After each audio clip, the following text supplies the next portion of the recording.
सत श्री अकाल, हेलो, नमस्ते साਰਿਆਂ ਨੂੰ। आज हम वीडियो बनाएंगे जैसे कि मैंने वो शॉर्ट क्लिप डाली थी कि which country is better, Portugal और स्लोवेनिया। तो फ़नी बात ये है कि आजकल हर कोई जो इंडिया में यूरोप में आने की कर रहा है वो सिर्फ दो ही कंट्रियों के बारे में सोच रहा है कि ये दो कंट्रियाँ बेस्ट हैं यूरोप में आने के लिए। सबसे पहली कंट्री वो सोचता है जो कि बेसिक है, पोर्चुगल।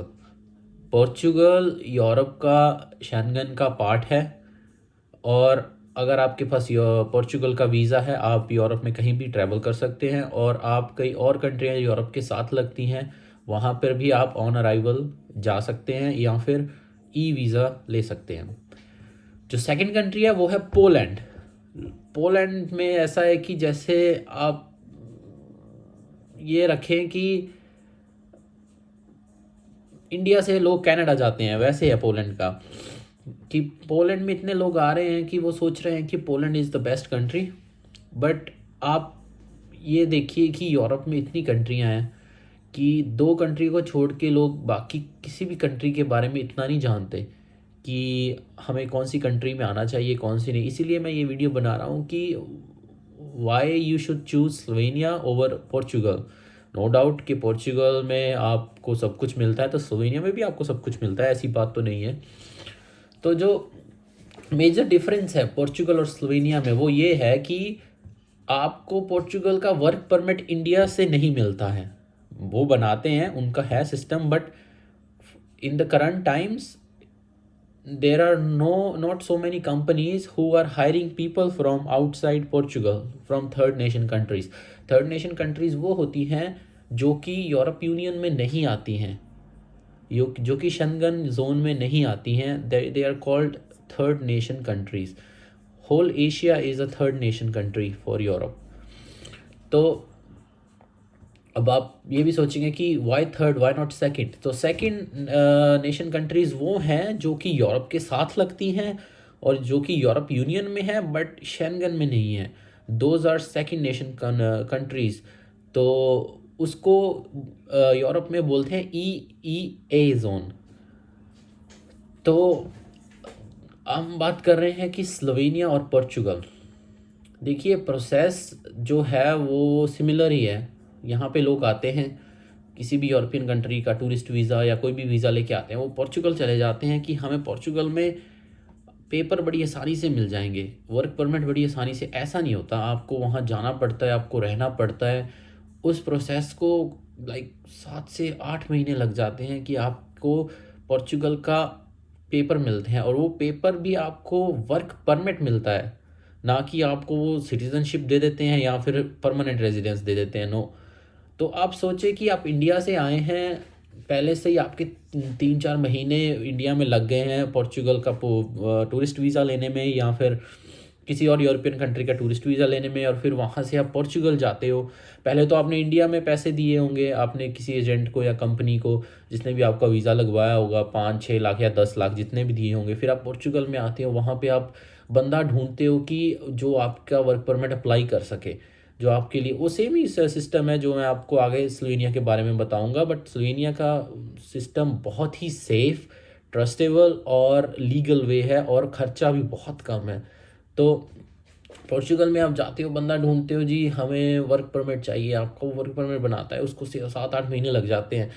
तो वो जो बंदा आपका बनाता है या एजेंट जो भी पोर्चुगल में बैठा है वो भी आपसे 4 या 5 हज़ार यूरो लेता है। 4 या 5 हज़ार यूरो हो जाता है तकरीबन 5 से 6 लाख। तो टेक्निकली आप 10-12 लाख दे रहे हैं एक कंट्री में आने के लिए जिसका आपके पास कुछ है ही नहीं, पर आप वेट करेंगे उस कंट्री में रह के कि 7-8 महीने हम रहेंगे तब जाके हमें पेपर मिलेंगे। नो डाउट आप काम कर सकते हैं, पर वो इलीगल काम होगा, और अगर आपको पुलिस ने पकड़ लिया तो आपका चालान हो जाएगा, आपको आपके पासपोर्ट के ऊपर चालान हो जाएगा और आपको वो चालान भरना पड़ेगा। और आपका ये आप इस पे भी आपको वार्निंग भी मिल जाएगी कि आप काम नहीं कर सकते। तो ये भी अच्छी बात नहीं है, आपकी हिस्ट्री बननी शुरू हो जाएगी अगर आप कोई ऐसी चीज़ करते हैं, अगर पकड़े जाते हैं। वैसे चांसेस कम होते हैं बट फिर भी अगर पकड़े जाते हैं तो अच्छी बात नहीं है ये। तो ये तो हो गया जी पुर्तगाल का, जो कि लोगों को लगता है कि जी पुर्तगाल में सोना दबा हुआ है, जाके उठा के ले आए। ऐसी तो बात नहीं है। अगर ऐसा होता तो शायद मैं भी उधर ही होता, मुझे क्यों स्लोवेनिया में रहना था। तो benefit of having a work permit of Slovenia और वर्क परमिट ऑफ स्लोवेनिया का प्रोसेस, आप अपना 1 से 1.5 साल ख़राब कर रहे हैं पोलैंड के लिए, तो आप वाई नॉट आप स्लोवेनिया आए। यहाँ पे जॉब्स हैं, प्रोसेस 6 से 7 महीने का प्रोसेस है, और आपको इंडिया में से ही वीज़ा वर्क परमिट मिलेगा और आप वर्क परमिट पे स्लोवेनिया आओगे। और इसका बेनिफिट ये है कि आपको जब वर्क परमिट मिल गया तो आपका पीआर का प्रोसेस ऑटोमेटिकली, जो स्टेप 1 है वो स्टार्ट हो चुका है। तो जैसे कि स्लोवेनिया में 5 साल रहने के बाद आपको परमानेंट रेजिडेंस मिल जाता है। तो आप, और क्या आपको चाहिए कि आप काम कर रहे हैं, आपके 5 साल काम करते हो चुके हैं, और देन आपका परमानेंट रेजिडेंस अप्लाई हो गया है और आप आराम से अपना परमानेंट रेजिडेंस ले सकते हैं। But in Portugal you have to waste your first 1 year, जो काउंट भी नहीं होगा किसी भी प्रोसेस में पीआर के लिए, तो वो तो आपका वैसे ही चला गया। पर लोग समझते हैं कि नहीं, पोर्चुगल इज़ बेटर। देखिए, Portugal is not a bad country, but as a weather compare to Slovenia, as a land compare to Slovenia, okay jobs बहुत ज़्यादा हैं उधर, ऐसी कोई बात नहीं है। बट आपको ये भी सोचना होगा कि मिनिमम जॉब का आपको कितना दे रहे हैं, आपका फ्यूचर बेनिफिट है उन जॉब्स में। 700-800 यूरो महीने का पोर्चुगल में मिनिमम, मतलब कि एवरेज मिल रहा है उसका, तो कोई आपको स्लोवेनिया में उससे ज़्यादा मिल रहा है। आपका खर्चा भी स्लोवेनिया में कम होगा, अकोमोडेशन भी आपको कंपनी देगी, पोर्चुगल में अकोमोडेशन भी आपको अपनी आप पे करनी पड़ेगी। तो ये हो गया। और स्लोवेनिया का एक बेनिफिट ये भी है कि आप जहाँ काम करोगे, आपका जो सैलरी है वो इंक्रीज़ होता रहेगा टाइम बाय टाइम। और ख़र्चा जो स्लोवेनिया का इंडिया से अप्लाई करने का है वो 5 से 6 लाख, कुछ ज़्यादा नहीं है। आपको सब कुछ लीगली मिल जाएगा, आपको ये हाथ पैर मारने की ज़रूरत नहीं पड़ेगी जी इस कंट्री में आएंगे फिर इधर से उधर जाएंगे, उधर जाके कोई बंदा ढूंढेंगे, उसके साथ 7-8 महीने वेस्ट करेंगे, फिर जाके पेपर निकलेंगे, फिर जॉब करेंगे, ब्ला ब्ला ब्ला। आप पहले दिन से ही जब आपको स्लोवेनिया का वीज़ा मिलेगा आप काम करना शुरू कर देंगे। तो इसमें कोई मतलब नॉलेज का ही, जो लेस नॉलेज है अबाउट अदर यूरोपियन कंट्रीज़, सिर्फ वो ही मुझे डिफरेंस दिख रहा है, बाकी तो सब सेम है। बट ये है कि आपको स्लोवेनिया आने में बेनिफिट सबसे ज़्यादा ये है कि ये कंट्री अभी डेवलप कर रही है, बहुत ज़्यादा बड़ी कंट्री नहीं है, लैंड बहुत ज़्यादा है, but as compare to people, लोग जहाँ यहाँ पे रहते हैं वो 2 लाख के करीब ही हैं सिर्फ। तो आप सोचें कि एक कंट्री मतलब यूरोप में शेंगन में आती है जहाँ पे सिर्फ 2 लाख के करीब लोग रहते हैं, और वो कनेक्टेड है बहुत सारे यूरोपियन देशों के साथ, और आपको वो इतना ज़्यादा ऑफ़र दे रहा है, इतनी ज़्यादा अपॉर्चुनिटीज़ दे रहा है, और आप फिर भी उस देश को भाग रहे हैं जो कि यूरोप के किनारे पे है, और वहाँ पर आपको जाके भी काफ़ी टाइम वेस्ट करना पड़ेगा जब तक आपको आपका लीगली स्टेटस मिलेगा। तो जैसे कि अब कई होते हैं, जैसे मैं आपको एग्जांपल बताता हूँ। मेरा वो एक दोस्त था, वो हम यहाँ पे इकट्ठे आए थे, यहाँ से वो चला गया पोर्चुगल, स्लोवेनिया से, वो स्टूडेंट वीज़े पे ही था। वहाँ गया, उधर उन्होंने जाके उससे पूछा कि वो अप्लाई, उसने एक बंदा ढूंढा, उसको 1 आधा महीना लगा बंदा ढूंढने में, कि जी हम तुम्हारा वर्क परमिट अप्लाई करा देते हैं, हम इतने पैसे लेंगे, 4 से 5 हज़ार यूरो। वो इंडिया में पहले से ही 8 से 9 लाख दे के आया हुआ था, that is like around 7 to 8 thousand. तो उन्होंने बोला हम करा दो, उसने कहा ठीक है जी करा दो, मैं दे दूंगा पैसे, काम करके चुका दूंगा, ये वो उन्होंने अपनी कोई बात कर ली। 7-8 महीने लगे उसके वर्क परमिट आने को, और इस बीच वो इलीगली काम कर रहा था, और 2-3 बार पुलिस ने वहाँ पे आके चेक भी कर लिया। तो उसके बाद जहाँ पे वो काम किया, ना तो कंपनी ने उसको अकोमोडेशन दी, ना कंपनी ने उसका हेल्थ वाला कुछ किया, कुछ भी नहीं किया। वो आज काम कर रहा है 800 यूरो पे कुछ, उसको अपना घर का भी पे करना पड़ता है, बच बचा के 100 या 200 यूरो बचता है उसके पास। तो ये एक बंदे की है, कई में भी बंदों की अच्छी भी जॉब हो सकती है, ऐसी कोई बात नहीं है कि अगर एक के साथ ऐसा है तो सबके साथ ही ऐसा होगा। मे बी ज़्यादा लोगों के पास 1000-1200 वाली जॉब हो, बट हर किसी के पास नहीं हो सकता।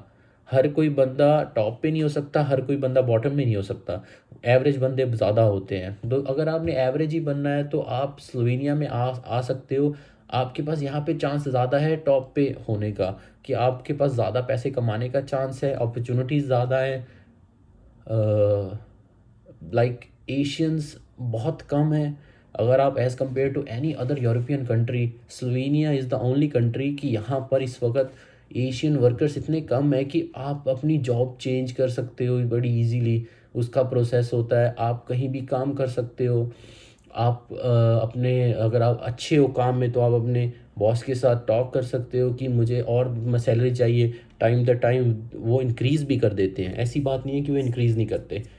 तो ये जो मिथ बना हुआ है कि अगर आपको यूरोप में जाना है तो सिर्फ 2-3 कंट्रियाँ ही सबसे बेस्ट हैं, पोर्चुगल, पोलैंड और आई डोंट नो कोई नई कंट्री आ जाए, माल्टा। अब आपको इसका एक फ़नी बात बताता हूँ माल्टा की। माल्टा के ऊपर बहुत ज़्यादा वीडियोस बनी हुई हैं। माल्टा में ये no doubt Malta is a good tourist spot, jobs opportunity a lot है। बट अगर आपको मैं एक बात बताऊँ कि जब आप माल्टा से फ्लाई करते हो और किसी यूरोपियन बॉर्डर में एंटर करते हो तो आपका वो वीज़ा चेक करते हैं और आपका वो इमिग्रेशन होता है वहाँ पे। फ़नी है ये, कई लोग कहेंगे वैसा तो नहीं होता, वैसा नहीं होता है। अगर आप स्लोवेनिया से इटली ट्रैवल करते हो आपको फील भी नहीं होगा कि आप कब इटली पहुँच गए, अगर आपके पास लीगल वीज़ा है। ऐसे ही अगर आप स्लोवेनिया से ऑस्ट्रिया, मैं बहुत ट्रैवल करता हूँ, मैं क्रिकेट खेलता हूँ इधर, तो हम मैच खेलने जाते हैं ऑस्ट्रिया में। और आज तक ऐसा कभी फील ही नहीं हुआ कि मैंने एक देश से दूसरे दूसरे देश में गया हूँ।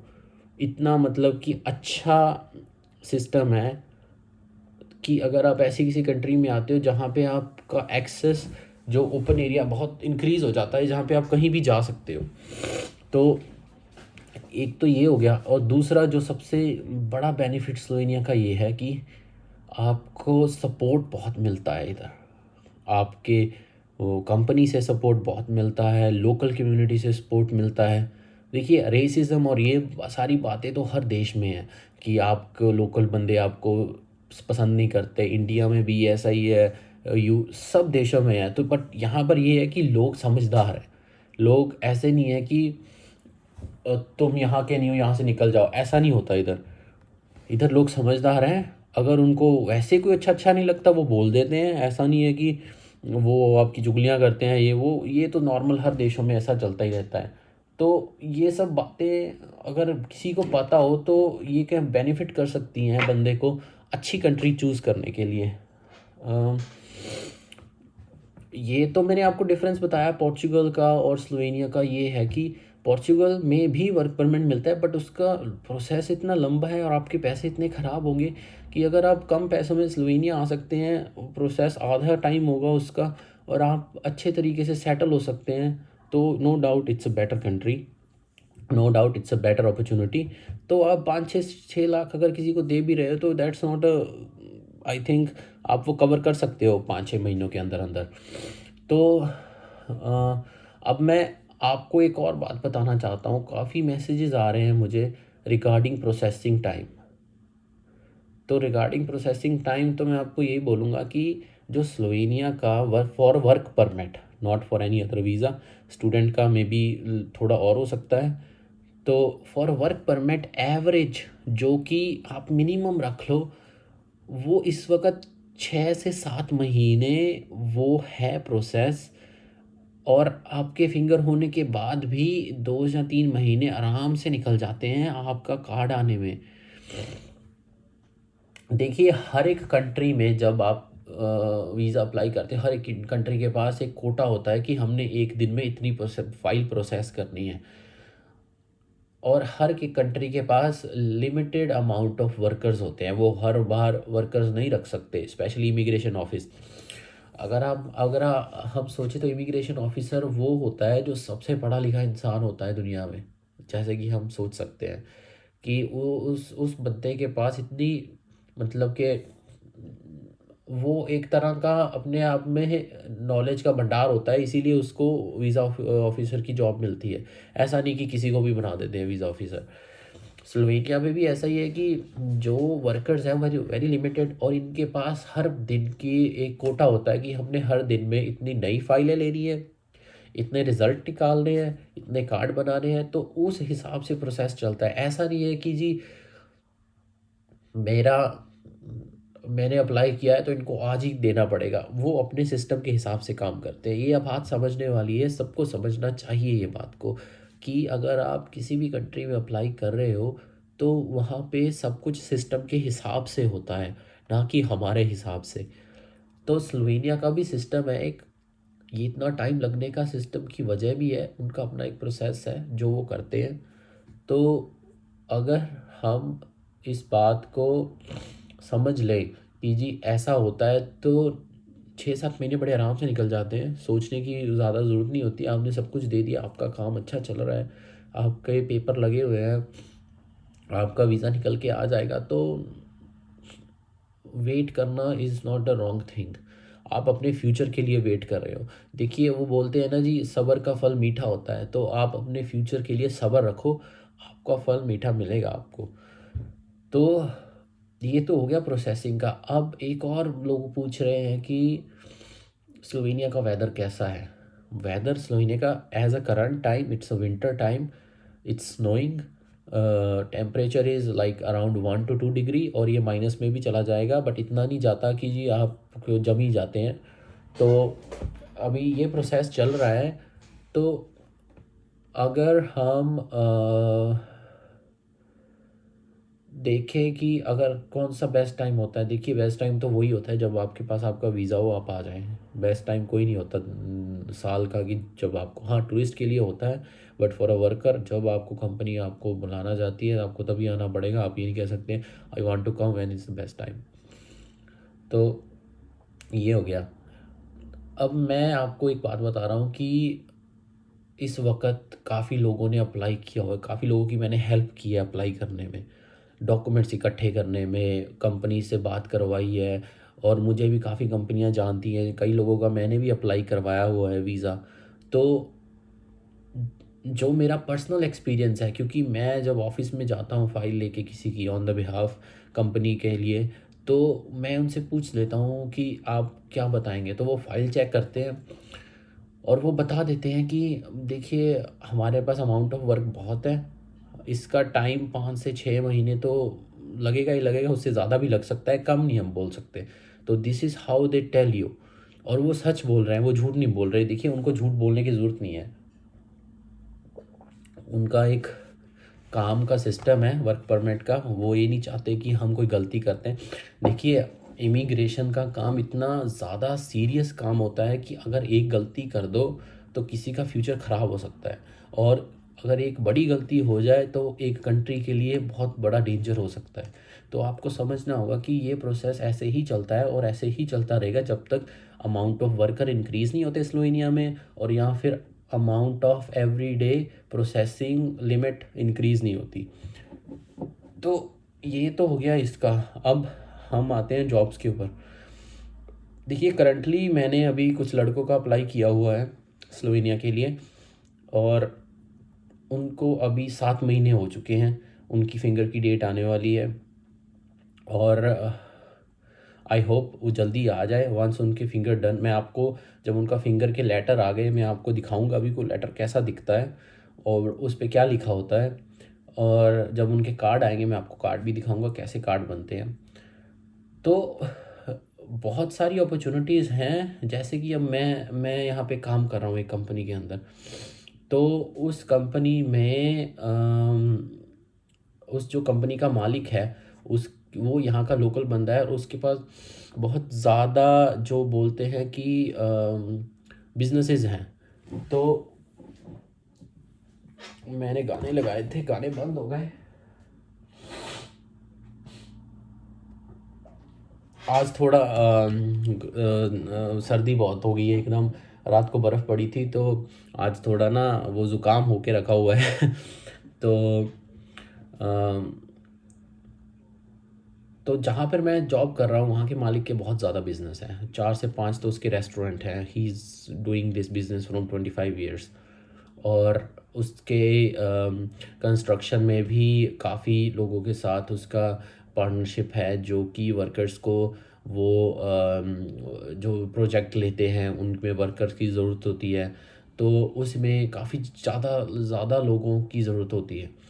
तो तो मैं उनको वर्कर्स देता हूँ, मैं उनको वर्कर प्रोवाइड करता हूँ जो जेन्युइन वर्कर हैं, ना कि कोई ऐसा बंदा जो इंडिया में बोले जी मुझे निकलवा दो बस, आप चाहे जितने मर्जी पैसे ले लो, 10-12 लाख। ऐसा कुछ नहीं है, 10-12 लाख कोई नहीं, मैं तो लेता ही नहीं हूँ 10-12 लाख, ना मुझे चाहिए। बट बंदा वही उनको चाहिए होता है जिसको काम आता हो। लाइक जैसे कि अब मैं काम कर रहा हूँ, उसके एक रेस्टोरेंट में काम कर रहा हूँ एज अ बार मैनेजर।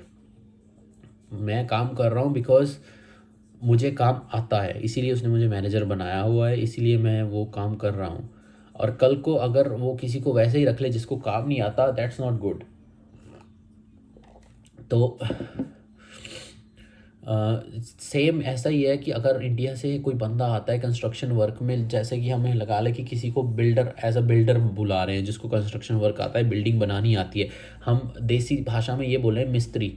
जो मिस्त्री होते हैं जो दीवारें बनाते हैं, लेंटर डालते हैं और ये सब चीज़ें करते हैं, तो वो मिस्त्री को वो उस बंदे का आने का फ़ायदा तो ही अगर उसको वो काम आता हो। दैट डजंट मीन कि आप मेरे से 10-20 लाख ले लो और मुझे बस जी वीज़ा लगवा दो और कुछ नहीं चाहिए। ये नहीं है सिस्टम स्लोवेनिया में। कंपनी आपको वही बंदा बुला रही है, वही बंदा चाहिए जिसको काम आता है। अगर आपको काम नहीं आता, आप इधर आओगे, वो बोल देंगे आप कोई और जॉब ढूंढ लो, वापस नहीं भेजते। ऐसा नहीं है कि वो बोलेंगे आपको वापस जाना है, आप और कोई जॉब ढूंढ लो, वो जॉब करना शुरू कर दो, that's on you.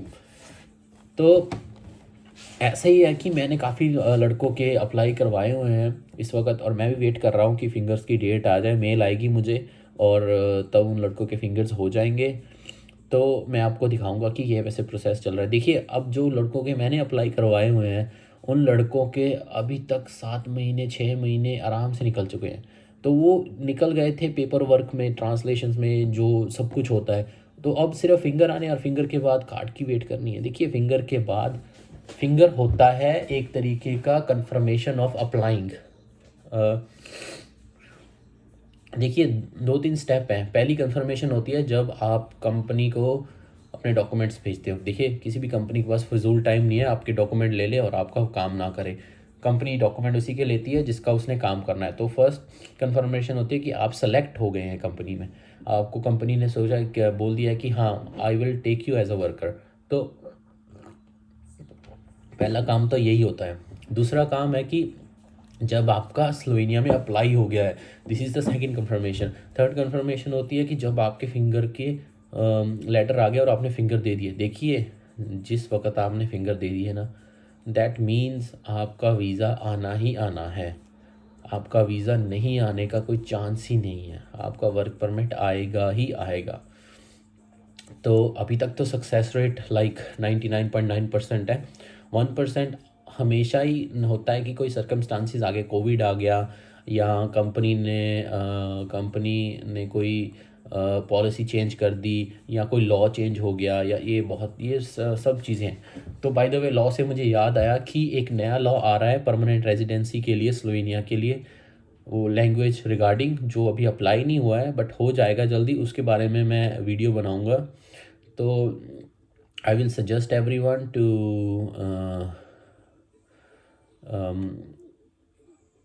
Keep have your subscribe this channel. अगर आपके पास पीआर के लिए कोई है क्वेश्चन तो मैं आपको बता दूं।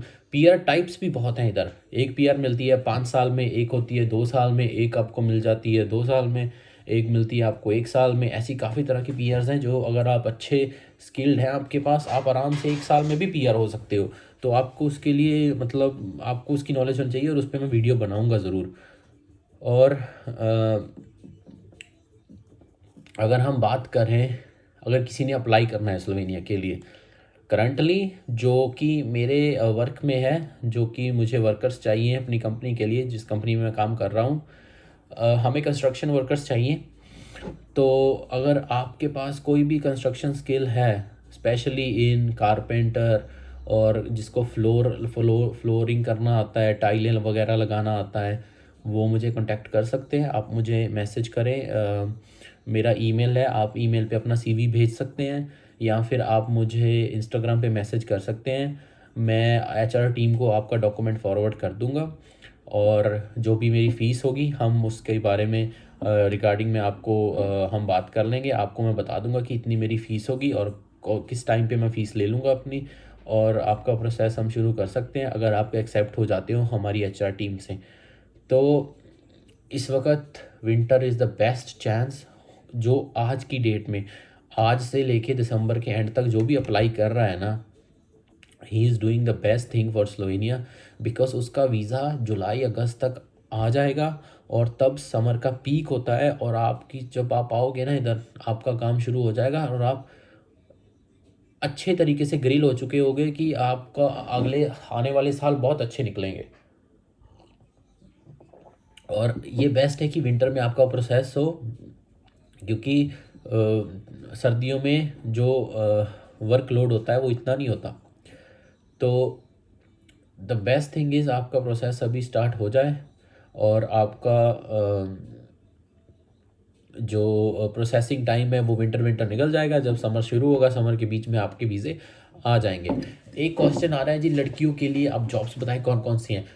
लड़कियों के लिए बहुत सारी जॉब्स हैं, क्लीनर्स की जॉब्स हैं, कुकिंग की जॉब्स हैं, as a chef, helpers in the bars restaurant में जॉब है, वेटर्स की जॉब्स हैं, एज अ चाइल्ड केयर की जॉब्स भी हैं, सॉरी। तो काफ़ी जॉब्स हैं। अगर मुझे कोई जॉब्स लड़कियों के बारे में पता लगती है, I will post it. Country बहुत सेफ़ है लड़कियों के लिए, लड़कों के लिए भी है, सारे किसी के लिए भी सेफ़ कंट्री है। इधर कोई डिस्क्रिमिनेशन नहीं है। इट्स बहुत इतनी सेफ़ है कि आप रात को 1-2 बजे भी अकेले निकलोगे ना, एक लड़की भी अकेली निकलेगी रात 1-2 बजे, कोई ऐसा बंदा आपको मिलेगा ही नहीं जो आपके पास से भी गुजर जाए। इतनी सेफ़ कंट्री है। आप रात ही रात, हाँ, अगर आप जंगल में जाओगे तो वो जंगल में तो हमेशा ही खतरा रहता है, आप चाहे कहीं पे भी चले जाओ, कोई जानवर आ गया या कुछ भी हो गया। बट अगर आप सिटी में घूम रहे हो रात के 1-2 बजे, आप कोई मजाल नहीं है आपको कोई कुछ बोल जाए। कैमरेज लगे हुए हैं सारी तरफ, पुलिस हमेशा रेडी रहती है, रात को पेट्रोलिंग होती है, सब कुछ। इतना क्राइम सेफ मतलब कंट्री है कि आप फ्रीली, अब इंडिपेंडेंटली आप रह सकते हो। तो अगर आप किसी के पास कोई और क्वेश्चन है, आप कमेंट करें, आप मुझे मैसेज कर सकते हैं, मैं आपका जवाब दूंगा। देखिए, सब्सक्राइब कर लीजिए चैनल, वीडियोस मैं बहुत ज़्यादा आपको हर एक टॉपिक पे डालने वाला हूँ। अगर आप सब्सक्राइब और लाइक कर देंगे, आपका भी में भी इसमें फ़ायदा हो जाएगा, और जो फ्यूचर में करने वाले हैं उनका भी फ़ायदा होगा। और इसके साथ साथ जो जो कमेंट आएंगे उसके उसके भी मैं जवाब देता रहूँगा और उन पे भी वीडियोस बनाता रहूँगा। और एक और बात, अगर कोई अप्लाई करना चाहता है स्लोवेनिया का, वो मुझे मैसेज कर सकता है, मैं आपको सारा डिटेल्स बता दूंगा जॉब के बारे में, क्या क्या उसमें सैलरी है, क्या सैलरी मिल रही है, कंपनी क्या ऑफ़र कर रही है। तो मोटा मोटा तो ये है, कंपनी ऑफ़र कर रही है 8 से 900 यूरो की salary starting, accommodation and air ticket, और आपके सारे प्रोसेस कवरिंग। और उसमें उनका चार्ज है, वो मैं आपको बताऊंगा कि मेरा चार्ज क्या होगा आपका सारा फाइलिंग प्रोसेस करने के लिए। आपको इंडिया में एजेंट के धक्के नहीं खाने पड़ेंगे। देखिए, एक काम आपका, देखिए इंडिया में एजेंट का कोई ज़्यादा काम नहीं होता। तो एक काम है, आप एजेंट के पास गए, उसने बोला मैं आपसे 10 लाख लूँगा, आपका सारा कुछ कर दूँगा, ठीक है। और एक आपका काम हो रहा है 3-3.5 लाख में, सोच के देखिए फ़र्क। तो आप लोगों को इस बारे में सोचना पड़ेगा। और अगर कोई है जो अप्लाई करना चाहता है, वो मुझे कांटेक्ट कर सकता है, I will explain everything to that person. तो ठीक है, आज का वीडियो हम यहीं पे रोकते हैं, ख़त्म करते हैं। सब्सक्राइब कर लीजिए चैनल, आगे वीडियो मैं बनाने वाला हूँ रिगार्डिंग जॉब्स फॉर गर्ल्स और अबाउट स्लोवेनिया, और स्टूडेंट्स अबाउट स्टूडेंट्स। तो please subscribe the channel, like the channel and comment if you have any queries, और कुछ भी आप पूछना चाहते हो मैं आपको जवाब दूंगा। और thank you for your all support. आपकी वजह से ही मैंने ये चैनल बनाया है। देखिए, मुझे 5 साल हो गए स्लोवेनिया में, I never wanted to do any YouTube thing, मगर आप लोगों के मैं जब मैसेजेस देखता हूँ जो मुझे इंस्टाग्राम पे आए थे आफ्टर मैंने एक वीडियो कोलैब किया था एक लड़के के साथ इधर, तो मैं फील करता हूँ कि लोगों को रियलिटी नहीं पता है, लोगों को मिसगाइड किया जा रहा है। इसीलिए मैंने ये वीडियो बनाई थी। तो इसीलिए मैंने अपना चैनल शुरू किया है कि आप लोगों को अच्छा और बढ़िया नॉलेज मिले। अगर किसी के पास अगर कोई जॉब करना चाहता है, मेरे पास ऑफ़र है, I will do it for you. तो आपके पैसे बचेंगे और कम से कम पैसों में आप स्लोवेनिया आ सकते हैं। तो this is whole thing. See you in the next video guys, have a good day. अगला वीडियो फ्राइडे तक मैं डाल दूंगा। उसके बाद सैटरडे एंड संडे भी एक वीडियो डालेंगे। और वंस अगर एक बार हमारे 500 सब्सक्राइबर्स हो गए तो हम लाइव स्ट्रीम भी करेंगे। So be ready for more videos and thank you for your support. Bye.